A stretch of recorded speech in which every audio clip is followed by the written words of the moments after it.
no. seems to be working. Where What's is up? she? What? On the I'm right stream. here. I know you're right there. I gotta... There you go. I have appeared you. There you go. Oh, heck. You are here. No, and I'm gonna thing flip you didn't... around. Ah! Why has it done this? There we go. Whee!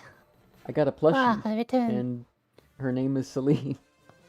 Oh? Oh, I'm a plushie. Yeah. I should probably fix that. That's hold okay. on a You sec. could be a Let me, plushie tonight if you want. I mean, I like being the pixel marionette. Ah. There we go.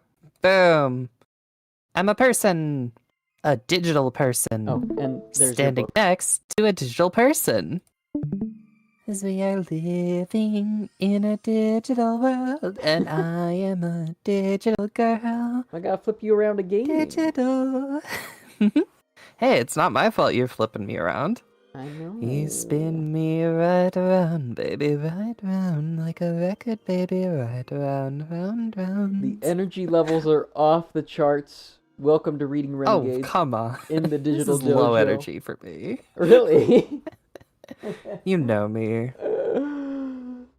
Welcome to Digital Better Dojo, where we speed. challenge, cooperate, meditate on the video games, but tonight it's reading with Celine for the first time in a long while. Hello!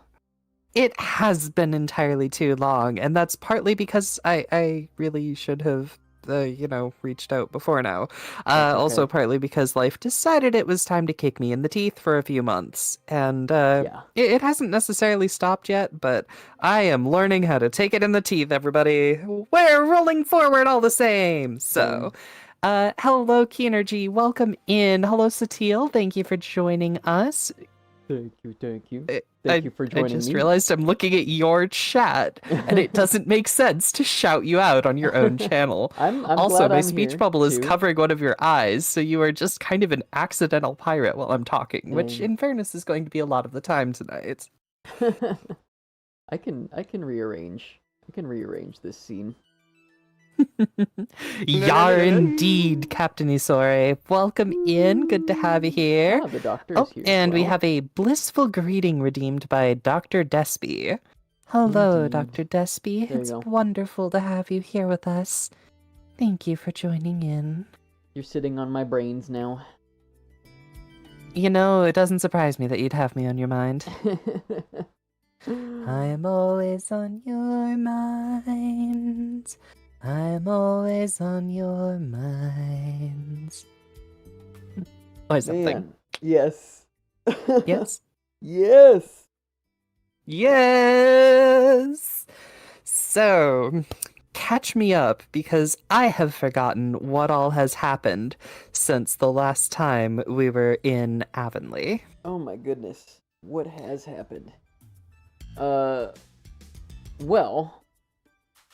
that's a good question. I'm really bad at summarizing. So let me find out.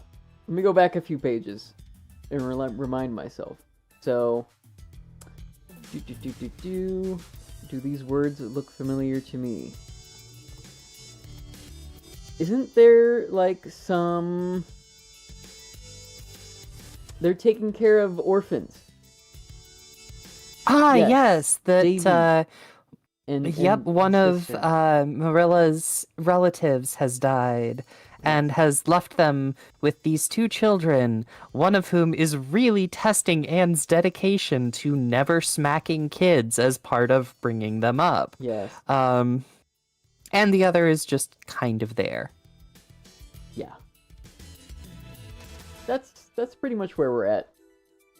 We're dealing with the trials and tribulations of being a teacher and being a surrogate parent, basically. Yeah. And then, their what's their committee called again? I believe it's the Avonlea Improvement Council, isn't Right. it? Yes. Avonlea Improvement Committee? They're having a hard time as well because Yes, they painted messed up. a building the wrong color entirely, actually. Oops. Oh well, it could happen to anybody. And besides, it was finally asserted that it was not the committee's fault. Yes. It was those dang pies. I tell ya. That's all I got. That's pretty much what I remember. You know, that sounds that like jog it your pretty memory? comprehensively covered everything. Yeah. So I am gonna say we roll with it. Okay. Yeah, things have been Mostly really okay. interesting on my end too, but we are rolling with Ooh. it. Today, for instance, I decided finally to take my previous work from my other position that I quit earlier this year and put it onto a freelance site so I could do like some voice narration stuff. Potentially. We'll see if I get any clients. Ooh. Guess hoping. And otherwise just been like applying to odd jobs here and there. I finished a video game on stream. I couldn't believe it. Whoa. Yeah. Can you imagine finishing video games on stream? I can't. But I did. And I was very, very happy because this is a game that I've been playing for like 3 summers now. And it's made it accustomed to just only play it in the summer. And like, so it's tied up in a nice little bow. I do want to revisit that game with like a guide so I get like all the secrets. But I really enjoyed my time with it. Speedrun Satil grade on any percent. Yeah. Go. But yeah, Finishes 10 years later. That game was Boku no Natsuyasumi 2. This is my summer vacation 2 on the PS2. It's just really lovely game about living on a small island in the summer with your family. I loved it. So it's Anne of Green Gables. Got it. Yeah, everything is Anne of Green Gables. Dr. Despy, wishing you best of luck on the Thank VO you. stuff. That is really cool. Yep, the They speak PlayStation true. BB. Yes, I also soft modded my PS2, so it's got like a nice broadband navigator, graphical user interface stuff going on. It's pretty fun. There is a rumbling. Is that a car? It's my tummy. Yes, it's a. It's actually probably a motorcycle. The rumor. But yeah, I live out on kind of the main drag here, so it's Yeah. We get Yeah. rumors down our street too. So what really throws people off is when the local fire department has an emergency, and so they kick out and go full on sirening, and it's like, oh yeah, they that's, go Full Metal Alchemist even. I mean, in fairness, that's all of us. My son has actually started watching Full Metal Alchemist Brotherhood. I Really? need to, Dang. yes. I gotta finish. I need that to go show. back and watch it myself because I've only seen the first season as it was airing in the US. So, Yeah, we've been having fun anime nights on Wednesdays. Still watching Yawara, a fashionable judo girl, which is a great show. And what else? We've been dipping into Tokusatsu, watching some Toei Spider-Man and some Ultraman. And then we just checked out the newest new Ghost in the Shell series that's coming out now. oh, they're putting out another one. Yes, I shouldn't and be this surprised. this They've been one's putting one now out for like based 30 years. on the manga. So we got some really interesting cyberpunk / comedy / philosophical shenanigans going on. It's pretty cool, pretty great. We were kind of talking over the whole episode, just enjoying the visuals, but I will go back and watch the Japanese version as well. But I was really enjoying the English voices too, so yeah, I recommend it. Icky. What have you been enjoying these days? Well, I've been reading a fair bit of stuff from authors that I stumble across on Blue Sky, which has been an absolutely fantastic time. It's a lot of the stories involve more queer topics. The way that things are written by the community, it lands very differently, which I think is pretty great. It speaks in a different way than what I've become used to in a lot of Mm-hmm. ways. And I am really enjoying that. I've also been doing more stuff with weeknight writers again now that I'm, Ooh. healthy enough to write. And so I've also been writing a story in my spare time, which is a sapphic slasher. Um, Whoa. so it's yeah, it's been a very strong departure from what I am used to sharing publicly. Um, and so I'm gonna try reworking that so it's a little closer to PG-13 instead of the very explicit rating that the rough draft gets, and Okay. see if I can make it something that I can actually spread around with my name on it. Okay. Failing that, it might be a pen name kind of thing. Any rate, so no, but that's been a chunk of the time that I've spent. And then I had somebody ask me if I was going to participate in Art Fight this year. And I was like, what on earth do you mean? I am primarily a writer and voice actor. What is Art Fight got to do with me? And the reply came, well, you make 3D models. I was like, wait, I do, but why is this a thing that I can't? Huh? So I might end up making a few 3D models over the coming weeks to throw at people who are in Art Fight. I don't think I'm going to join it formally just because I have very few spoons and it is a very short time frame Yeah. for everything that I've got going on. But it sounds like fun to be able to make some stuff that is based around different characters that I enjoy in the community, people's OCs and things like that. And it's important to have hobbies on top of the additional jobs I work, which are also considered hobbies because I don't make enough money at them for them to be considered jobs. Wait a Oh, minute. dang. Any rate, we're not worrying about that or thinking too hard on it. Okay. We're just gonna keep rolling along here. But I yeah, got you. Yeah.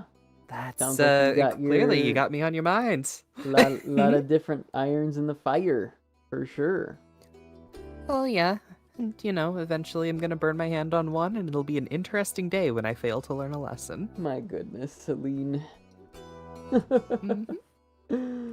Well, I wish you the best of luck in all things. But I'm ready to Heck read. yeah. Are you? Well, fine. Let's read. Goodness gracious. Alright, I'll start us off this time. Sounds like a plan. Chapter 11 Facts and Fancies. Teaching is really very interesting work, wrote Anne to a Queen's Academy chum. Jane says she thinks it is monotonous, but I don't find it so. Something funny is almost sure to happen every day, and the children say such amusing things. Jane says she punishes her pupils when they make funny speeches, which is probably why she finds teaching monotonous. This afternoon, little Jimmy Andrews was trying to spell speckled and couldn't manage it. Well, he finally said, I can't spell it, but I know what it means. What? I asked. St. Clair Donnell's face, miss.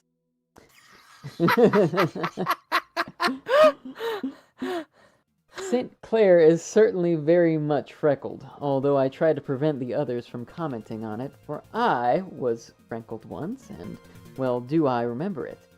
But I don't think St. Clair minds. It was because Jimmy called him St. Clair that St. Clair pounded him on the way home from school. I heard of the pounding, but not officially, so I don't think I'll take any notice of it.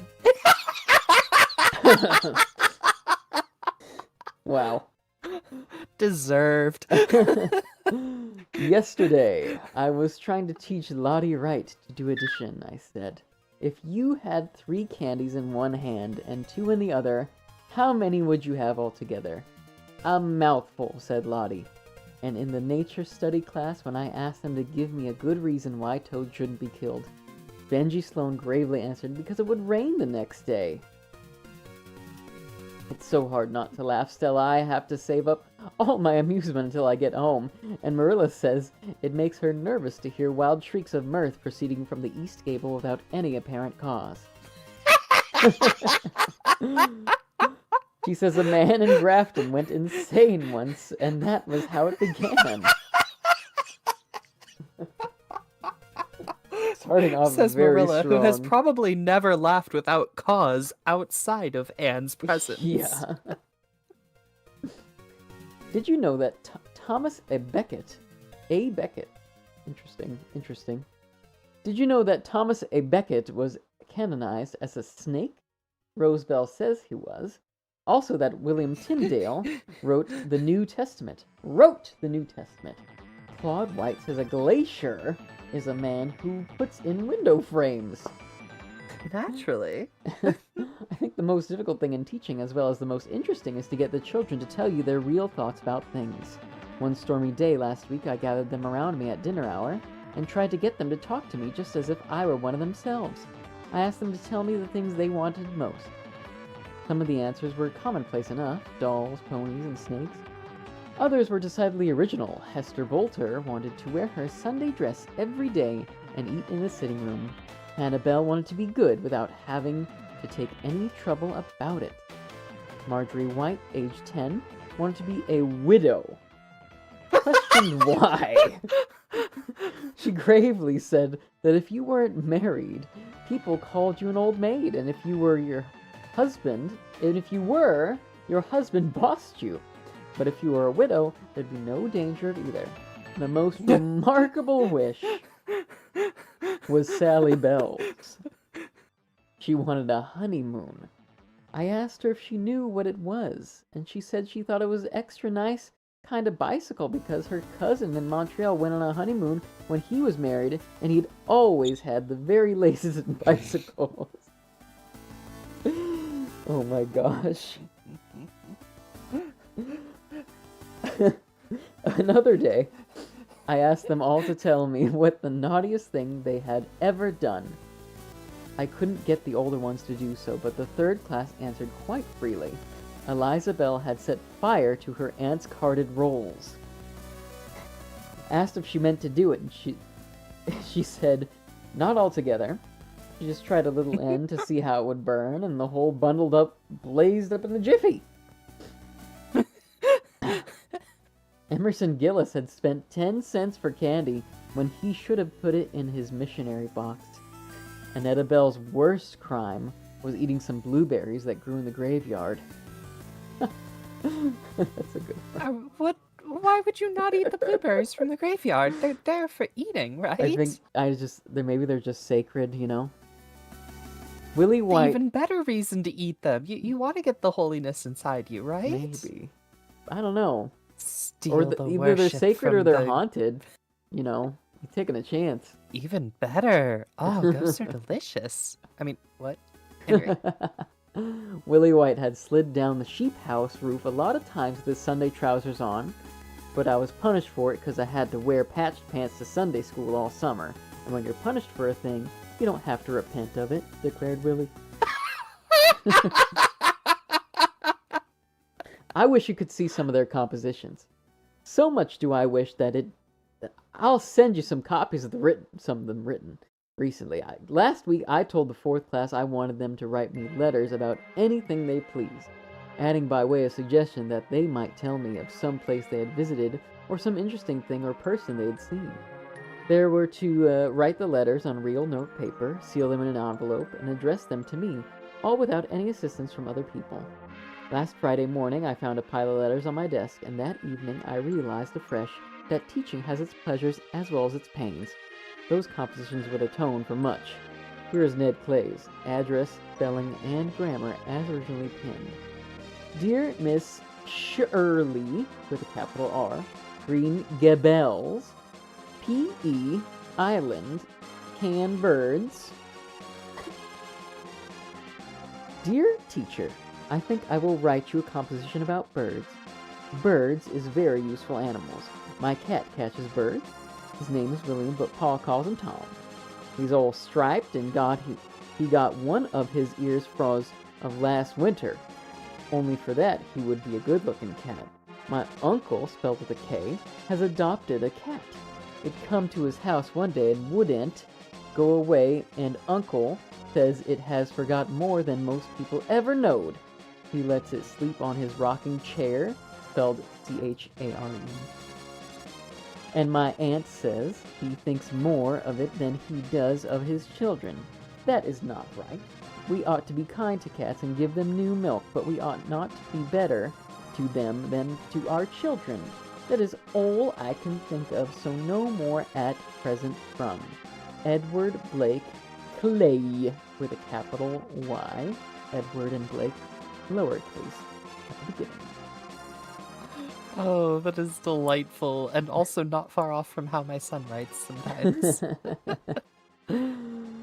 St. Clair Donnell's is, as usual, short and to the point. St. Clair never wastes words. I do not think he chose his subject or added the postscript out of malice aforethought. It's just that he has not a great deal of tact or imagination. Dear Miss Shirley, you told us to describe something strange we have seen. I will describe the Avonlea Hall.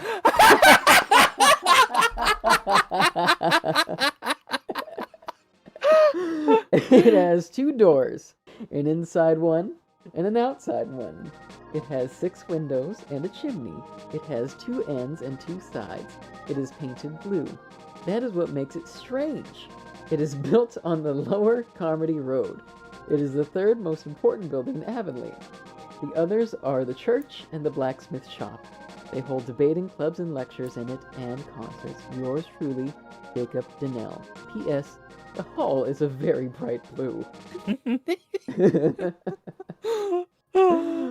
Annetta Bell's letter was quite long, which surprised me, for writing essays is not Annetta's forte, and hers are generally as brief as St. Clair's. Annetta is a quiet little puss and a model of good behavior, but there isn't a shadow of originality in her. Here is her letter. Dearest teacher. Oh my goodness. I think I will write you a letter to tell you how much I love you. I love you with my whole heart and soul and mind, with all there is of me to love, and I want to serve you forever. Well, it would be my highest privilege. I can see myself writing this as a little kid to a teacher of mine.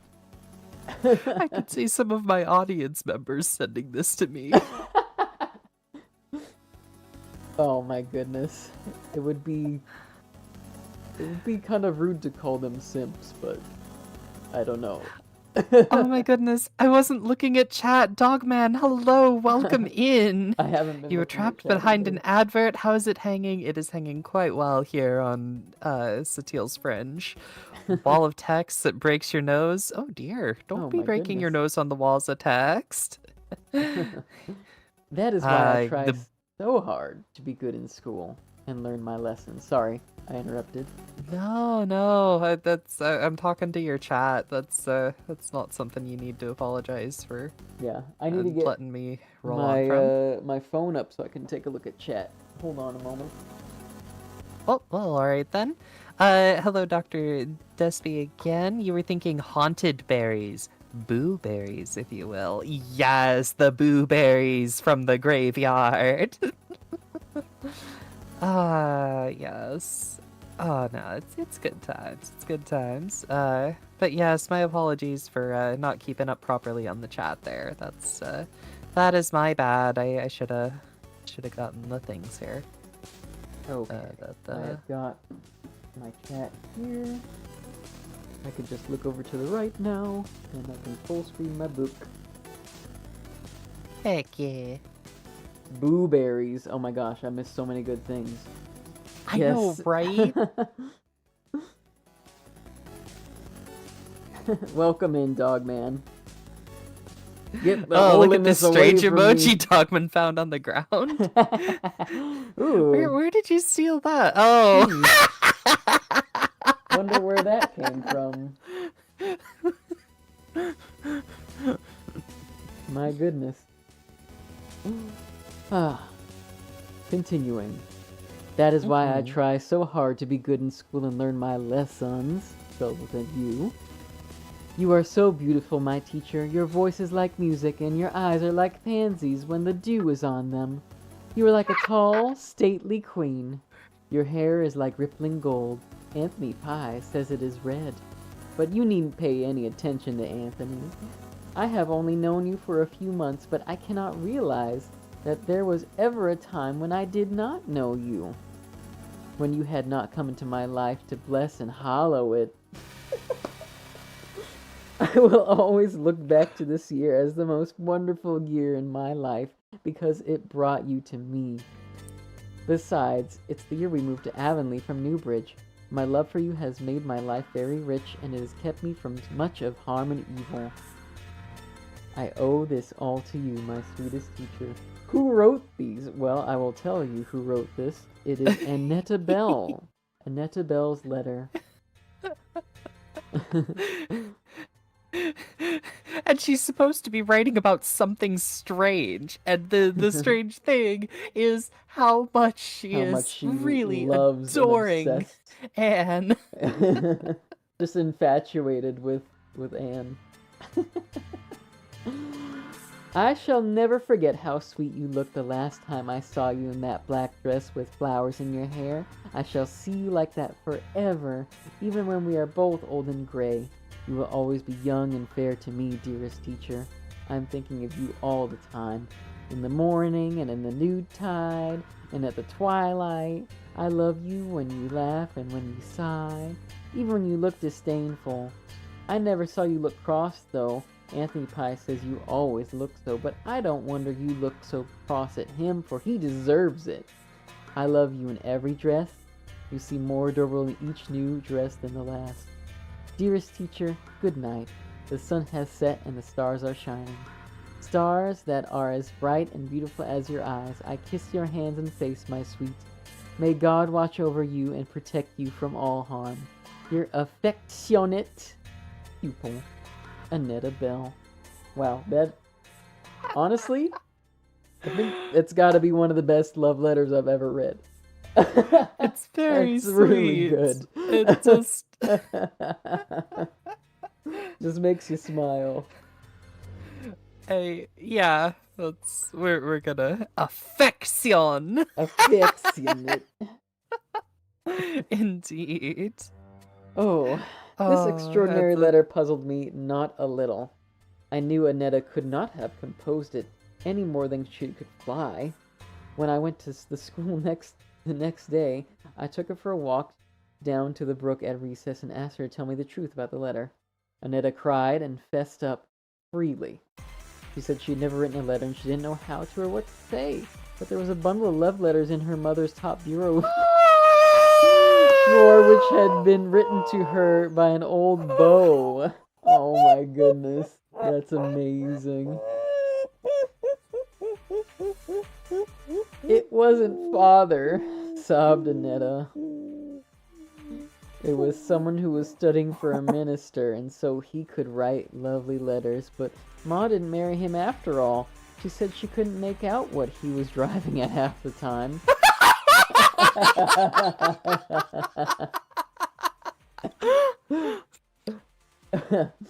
But I thought the letters were sweet and that I'd just copy things out of them here and there to write you. I put teacher where he put lady, and I put in some of my own when I could think of it, and I changed some words. I put dress in place of mood, and I didn't know just what a mood was, but I supposed it was something to wear. I didn't suppose you'd know the difference. I don't see how you found out it wasn't all mine. You must be awful clever, teacher. I told Annetta it was very wrong to copy another person's letter and pass it off as her own, but I'm afraid that all Annetta repented of was being found out. And I do love you, teacher, she sobbed. It was all true even if the minister wrote it first. I do love you with all my heart. It's very difficult to scold anybody properly under such circumstances. Okay, you take the next letter, Celine. Alrighty. Here is Barbara Shaw's letter. I can't reproduce the blots of the original. Dear teacher, you said we might write up our visit. I never visited but once. It was at my Aunt Mary's last winter. My Aunt Mary is a very particular woman and a great housekeeper. The first night I was there, we were at tea. I knocked over a jug and broke it. Aunt Mary said if she had had that jug ever since she was married, nobody had ever broken it before. When we got up, I stepped on her dress and all the gathers tore out of her skirt. The next morning when I got up, I hit the pitcher against the basin and cracked them both, and I upset a cup of tea on the tablecloth at breakfast. When I was helping Aunt Mary the dinner dishes, I dropped a china plate and it smashed. That evening I fell downstairs and sprained my ankle and had to stay in bed for a week. When Aunt Mary told Uncle Joseph it was a mercy or I'd have broken everything in the house, when I got better it was time to go home. I don't like visiting very much. I like going to school better, especially since I come to Avonlea. Yours respectfully, Barbara Shaw. Good report. Good report. Indeed. Oh dear. She broke everything in the house, including herself. So sad. Willie White's began. Respected miss, I want to tell you about my very brave aunt. She lives in Ontario, and one day she went out to the barn and saw a dog in the yard. The dog had no business there, so she got a stick and whacked him hard and drove him into the barn and shut him up. Pretty soon a man came looking for an imaginary lion. Query, did Willie mean a menagerie lion? That had run away from a circus, and it turned out that the dog was a lion, and my very brave aunt had drove him into the barn with a stick. It was a wonder she was not ate up, but she was very brave. Emerson Gillis says if she thought it was a dog, she wasn't any braver than if it really was a dog, but Emerson is jealous because he hasn't got a brave aunt himself, nothing but uncles. I've kept the very best for last. You laugh at me because I think Paul is a genius, but I am sure his letter will convince you that he is a very uncommon child. Paul lives away down near the shore with his grandmother, and he has no playmates. No real playmates. You remember our school management professor told us that we must not have favorites among our pupils, but I can't help loving Paul Irving the best of all mine. I don't think it does any harm, though, for everybody loves Paul, even Mrs. Linda, who says she could never have believed she'd get so fond of a Yankee. The other boys in school like him, too. There is nothing weak or girlish about him in spite of his dreams and fancies. He's very manly and can hold his own in all the games. He fought St. Clair Donnell recently because St. Clair and the Union said the Union Jack was way ahead of the Stars and Stripes as a flag. It's not wrong. The result was a drawn battle and a mutual agreement of respect each other's patriotism henceforth. St. Clair said he can hit the hardest, but Paul can hit the oftenest. Paul's letter. My dear teacher, you told us we might write to you about some interesting people we knew. I think the most interesting people I know are my rock people, and I mean to tell you about them. I have never told anybody about them except Grandma and Grandfather, but I would like to have you know about them because you understand things. There are a great many people who do not understand things, so there is no use in telling them. My rock people live at the shore. I used to visit them almost every evening before the winter came. Now I can't go till spring, but they will be there, for people like that never change. That is the splendid thing about them. Nora was the first one of them and I got acquainted with, and so I think I love her the best. She lives in Andrew's Cove, and she has black hair and black eyes, and she knows all about the mermaids and the water kelpies. You ought to hear the stories she can tell. Then there are the twin sailors. They don't live anywhere. They sail all the time, but they often come ashore to talk to me. They are a pair of jolly tars, and they have seen everything in the world. And more than what is in the world. Do you know what happened to the youngest twin sailor once? He was sailing and he sailed right into a moonglade. A moonglade is the track the full moon makes on the water when it is rising out of the sea, you know, teacher. Well, the youngest twin sailor sailed along the moonglade until he came right up to the moon, and there was a little golden door in the moon, and he opened it and sailed right through. He had some wonderful adventures in the moon, but it would take this letter too long to tell them. I want to know about Then them. there's... I'm sorry? I want to know about those adventures. I too want to know. Teach us your secret moon adventures, O twin sailors who are not the same age. Then there is the Golden Lady of the Cave. One day I found a big cave down on the shore, and I went away in, and after a while I found the Golden Lady. She has golden hair right down to her feet, and her dress is all glittering and glistening like gold that is alive, and she has a golden harp and plays on it all day long. You can hear the music any time along the shore if you listen carefully, but most people would think it only the wind among the rocks. I've never told Nora about the Golden Lady. I was afraid it might hurt her feelings. It even hurt her feelings if I talked too long with the twin sailors. I always met the twin sailors at the Striped Rocks. The youngest twin sailor is very good-tempered, but the oldest twin sailor can look dreadfully fierce at times. I have my suspicions about the oldest twin.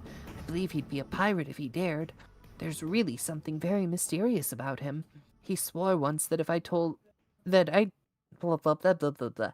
He swore once, and I told him if he ever did it again, he needn't come ashore to talk to me because I'd promised my grandmother I'd never associate with somebody that sore.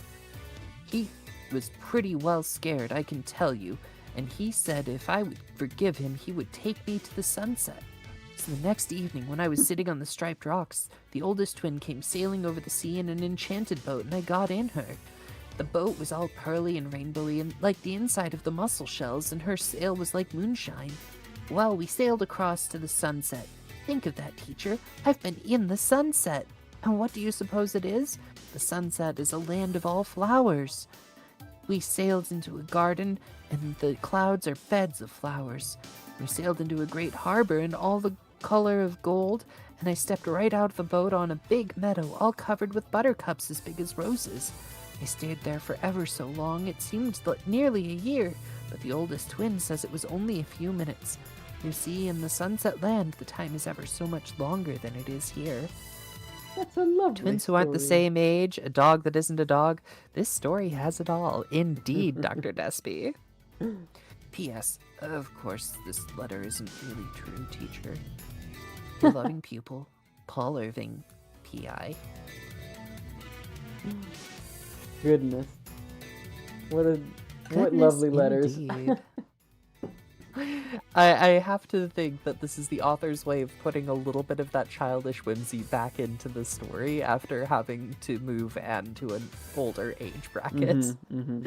It's delightful, though. Yeah. I was absolutely thrown off by the love letter, though. I thought for a moment that she had just woven in a little bit of not subtle lesbian subtext, and nope, it was just plagiarized. Yeah. But she really does like you. Oh, disappointment. You want to continue? Yeah, sure. Chapter 12. A Jonah Day. It really began the night before with a restless, wakeful vigil of grumbling toothache. When Anne arose in the dull, bitter winter morning, she felt that life was flat, stale, and unprofitable. Oh, that's a heckin' mood. She went to school with no angelic mood. Her cheek was swollen and her face ached. The schoolroom was cold and smoky, for the fire refused to burn, and the children were huddled about it in shivering groups. Anne sent them to their seats with a sharper tone than she had ever used before. Anthony Pye strutted to his with his usual impertinent swagger, and she saw him whisper something to his seatmate, then glance at her with a grin. Never, so it seemed to Anne, had there been so many squeaky pencils, and there were that morning. And when Barbara Shaw came up to the desk with a sum, she tripped over the coal scuttle with a disastrous results. The coal rolled to every part of the room, her slate was broken into fragments, and when she picked herself up, her face stained with coal dust, sent the boys into roars of laughter. Anne turned from the second reader class which she was hearing. "Really, Barbara," she said icily, "if you cannot move without falling over something, you'd better remain in your seat. It is positively disgraceful for a girl of your age to be so awkward." Oh my gosh. Poor Barbara stumbled back to her desk, her tears combining with the coal dust to produce an effect truly grotesque. Never before had her beloved, sympathetic teacher spoken to her in such a tone or fashion, and Barbara was heartbroken. Anne herself felt a prick of conscience, but it only served to increase her mental irritation, and the second reader class remembered that lesson yet, as well as the unmerciful inflection of arithmetic that followed. Just as Anne was snapping the sums out at St. Clair Donnell arrived breathlessly. You're half an hour late, St. Clair, Anne reminded him frigidly. Why is this? Please, miss. I had to help Mom make a pudding for dinner 'cause we're expecting company and Clarice Elmira is sick, was St. Clair's answer, given in a perfectly respectful voice, but nevertheless provocative of great mirth among his mates. Take your seat and work out the 6 problems on page 84 of your arithmetic for punishment, said Anne. St. Clair looked rather amazed at her tone, but he went meekly to his desk and took out his slate. Then he stealthily passed a small parcel to Joe Sloane across the aisle. Anne caught him in the act and jumped to a fatal conclusion about the parcel. Old Mrs. Hiram Sloane had lately taken to making and selling nut cakes by way of adding to her scanty income. The cakes were specially tempting to small boys, and for several weeks Anne had not a little trouble in regard to them. On their way to school, the boys would invest their spare cash at Mrs. Hiram's, bring the cakes along with them to school, and, if possible, eat them and treat their mates during school hours. Anne had warned them that if they brought any more cakes to school, they would be confiscated. And yet here was St. Clair Donnell coolly passing a parcel of them, wrapped up in the blue and white striped paper Mrs. Hiram used, under her very eyes. Joseph, said Anne quietly, bring that parcel here. Not a good day to do this. Not a good day indeed. Joe, startled and abashed, obeyed. He was a fat urchin who always blushed and stuttered when frightened. Never did anyone look more guilty than poor Joe at that moment. Throw it into the fire, said Anne. Joe looked very blank. Please, miss, he began. Do as I tell you, Joseph, without any words about it. But, miss, there, gasped Joe in desperation. Joseph, are you going to obey me or are you not? A bolder and more self-professed lad than Joe Sloane would have been overawed by her tone and dangerous flash of her eyes. This new Anne, whom none of the pupils had seen before. Joe, with an agonized glance at St. Clair, went to the stove, opened the big, square front door, and threw the blue and white parcel in before St. Clair, who had sprung to his feet, could utter a word. Then he dodged back just in time. For a few moments, the terrified occupants of Avonlea School did not know whether it was an earthquake or a volcanic explosion that had occurred. The innocent-looking parcel, which Anne had rashly supposed to contain Mrs. Hiram's nutcakes, really held an assortment of firecrackers and pinwheels, for which Warren Sloane had sent to town by St. Clair Donnell's father the day before, intending to have a birthday celebration that evening. The crackers went off in a thunderclap of noise, and the pinwheels bursting out of the door spun madly around the room, hissing and spluttering. Anne dropped into her chair, white with dismay, and all the girls climbed shrieking upon their desks. Joe Sloane stood as one transfixed in the midst of the commotion, and St. Clair, helpless with laughter, rocked to and fro in the aisle. Prillie Rogerson fainted, and Annetta Bell went into hysterics. It seemed a long time, although it was really only a few minutes, before the last pinwheel subsided. Anne, recovering herself, sprang to open the doors and windows and let out the gas and smoke which filled the room. Then she helped the girls carry the unconscious Prillie into the porch, where Barbara Shaw, in an agony of desire to be useful, poured a pailful of half-frozen water over Prillie's face and shoulders before anyone could stop her. It was a full hour before quiet was restored. But it was a quiet that might be felt. Everybody realized that even the explosion had not cleared the teacher's mental atmosphere. Yeah. Nobody, except Anthony Pye, dared whisper a word. Ned Clay accidentally squeaked his pencil while working a sum, caught Anne's eye, and wished the floor would open and swallow him up.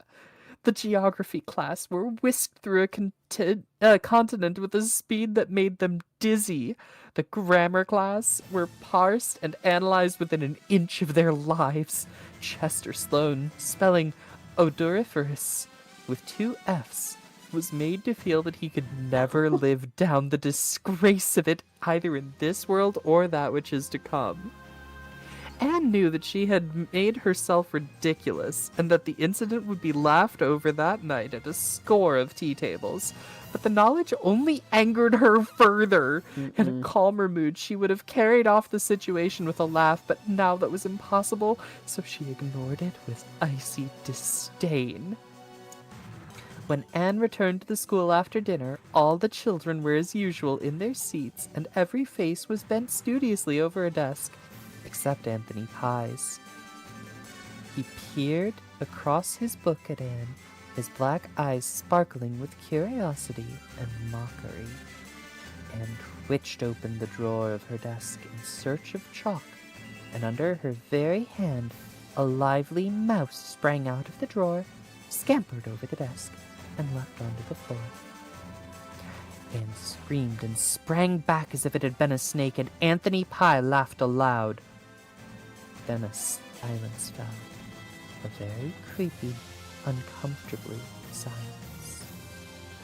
Annetta Bell was of 2 minds whether to go into hysterics again or not, especially as she didn't know just where the mouse had gone, but she decided not to. Who could take any comfort out of hysterics with a teacher so white-faced and so blazing-eyed standing before one? Who put that mouse in my desk? Said Anne. Her voice was quite low, but it made a shiver go up and down Paul Irving's spine. Joe Sloane caught her eye, felt responsible from the crown of his head to the sole of his feet, but stuttered out loudly, "Not me, teacher. Not me." Anne paid no attention to the wretched Joseph. She looked at Anthony Pye, and Anthony Pye looked back, unabashed and unashamed. Anthony, was it you?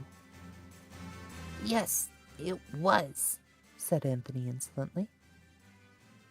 Anne took her pointer from her desk. It was a very long, heavy, hard wood pointer. Come here, Anthony. It was far from being the most severe punishment Anthony Pye had ever undergone. Anne, even the stormy-souled Anne that she was at the moment, could not have punished any child cruelly. But the pointer nipped keenly, and finally Anthony's bravado failed him. He winced, and the tears came to his eyes. Anne, conscience-stricken, dropped the pointer and told Anthony to go to his seat. She sat down at her desk feeling ashamed, repentant, and bitterly mortified. Her quick anger was gone, and she would have given much to be able to seek relief in tears, so all her boasts had come to this. She had actually whipped one of her pupils. How Jane would triumph, and how Mr. Harrison would chuckle. But worse than this bitterest thought of all, she had lost her last chance of winning Anthony Pye. Never would he like her now. "I'll switch out with you, Satil." Dogman would fight the teacher. I don't think you want to go up against that force, and I don't think she has any right, by the way, after these events, to call life flat. This was a very exciting day. This is a pretty crazy fucking day. Yeah. Boy, funny what a toothache will do. Yeah. All right. But yeah, I will trade it off to you, Satil. Yes, Full Metal Alchemist. Oh, we are doing that. Okay. Yeah, why not? Alright. It comes and it goes. It's a vibe. More than a phrase of you know. I don't know. How would you Toothache say? smoocake? What is a smoocake, Dogman? A smoocake.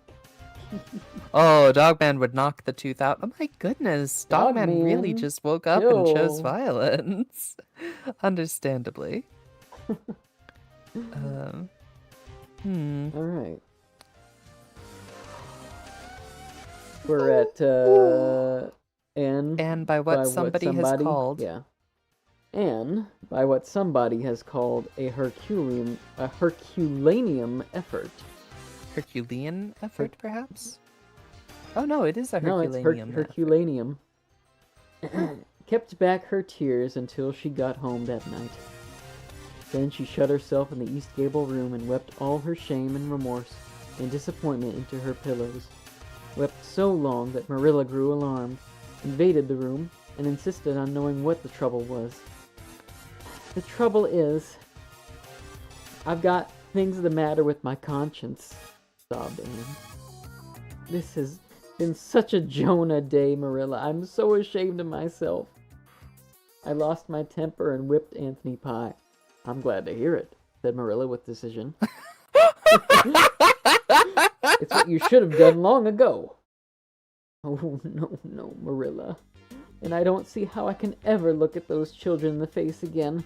I feel I've humiliated myself to the very dust. You don't know how cross and hateful and horrid I was. I can't forget the expression in Paul Irving's eyes. He looked so surprised and disappointed. Oh, Marilla, I have tried so hard to be patient to win Anthony's liking. And now it's all gone for nothing. Where is Herculaneum on the periodic table? It's right over there next to, darn it, my brain keeps coming up with actual elements. Odysseum. Odysseum. I don't know. Yeah. I think Cetilinate would be a more reasonable one. Oh, goodness. Compared me to mythic figures, I can't believe it. Elementary, my dear Cetil. Marilla passed her hard, work-worn hand over the girl's glossy, tumbled hair with a wonderful tenderness. When Anne's sobs grew quieter, she said very gently for her, "You take things too much to heart, Anne. We all make mistakes, but people forget them. And Jonah days come to everybody. As for Anthony Pye, why need you care if he does dislike you? He's the only one. I can't help it. I want everybody to love me, and it hurts me so much when anybody doesn't. And Anthony never will now. And I just made an idiot of myself today, Marilla. I'll tell you the whole story." Marilla listened to the whole story, and she smiled. And if she smiled at certain parts of it, Anne never knew. When the tale was ended, she said briskly, "Well, never mind. Today's done, and there's a new one coming tomorrow, with no mistakes in it yet, as you used to say yourself. Just come downstairs and you have your supper. You'll see if a good cup of tea and those plum puffs I made today won't hearten you up." Me and plum puffs sound lovely.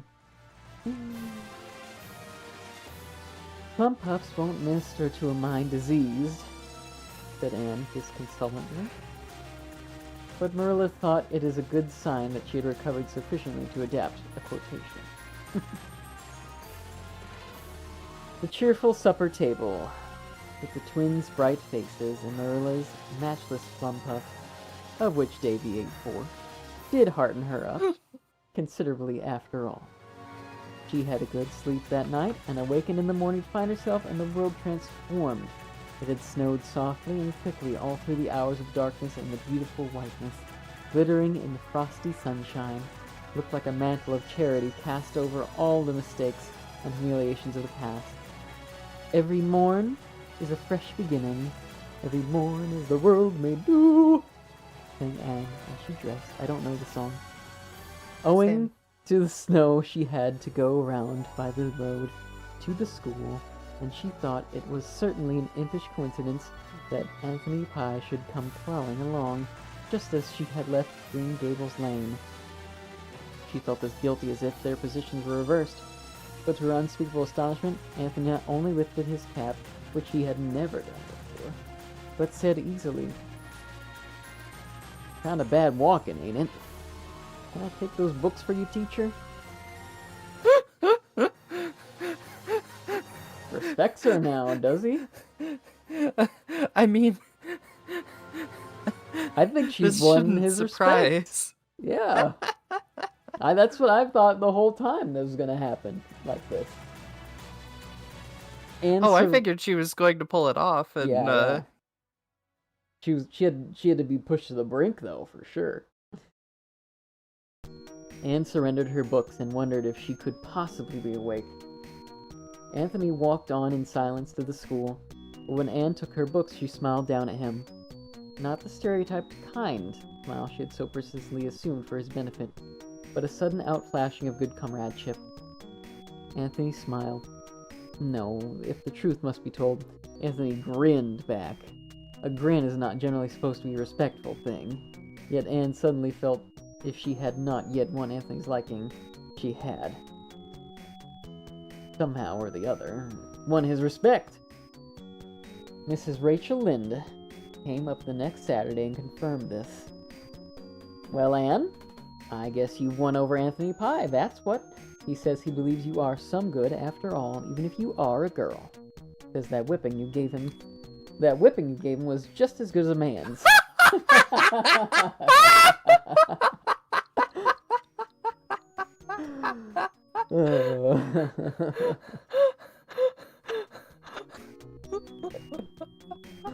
I never expected to win him by whipping, though, said Anne, a little mournfully, feeling that her ideals had played her false somewhere. Doesn't seem right. I'm sure my theory of kindness can't be wrong. No, but the Pyes are an exception to every known rule, that's what, declared Mrs. Rachel Lynde with conviction. Mr. Harrison said, thought he'd come to it when he heard it, and Jade rubbed it in rather unmercifully. Oh, dear. I'm gonna keep going. Go for it. Okay. Anthony also woke up and chose violence. Yeah, but it turned out alright. I think they both grew from fairness, that experience. I'm not sure Anthony chose anything. No. He simply is a product of his horrible, horrible environments. Yeah.